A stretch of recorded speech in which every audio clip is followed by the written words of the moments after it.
नाज़रीन तव्हांखे ॿुधाईंदा हलूं त सूफ़ी फ़क़ीर लॻ 5 ॾींहं अॻु सांगड़ पुलिस पारां मुबीना पुलिस मुक़ाबले में मारिजी वियल सुमार महर ऐं अली हैदर रौंझो।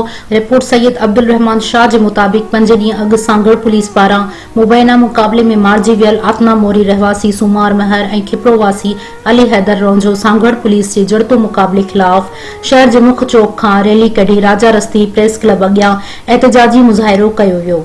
मुज़ाहिरे खे ख़िताब कंदे इंजीनियर सरफराज रौंझो, अरशद रौंझो, जमाल महर, हनीफ महर, समाजी अॻवान न्याज़ अहमद सरवरी, जमायत जे यूसी रेबो जो सदर आफ़ाक राजड़ ऐं ॿियनि सहाफ़ियुनि सां ॻाल्हाईंदे चयो त ॿिनि नौजवाननि खे सांगड़ पुलिस ज़मींदार गुलाम राम जी बाज़ियाबी खां 5 ॾींहं अॻु घरां गिरफ़्तार करे गाइब करे छॾिया हुआ।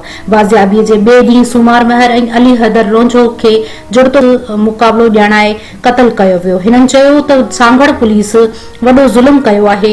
हिननि आईजी सिंध हुकूमत सुप्रीम कोर्ट जे चीफ जस्टिस खां मुतालबो कयो आहे त वाक़े जी आला सतह ते जांच कराए मुलविस पुलिस ऑफिसरनि ख़िलाफ़ कार्रवाई करे सख़्त सज़ा ॾिनी वञे। ॿिनि नौजवाननि जे खून सां इंसाफ़ कयो वञे।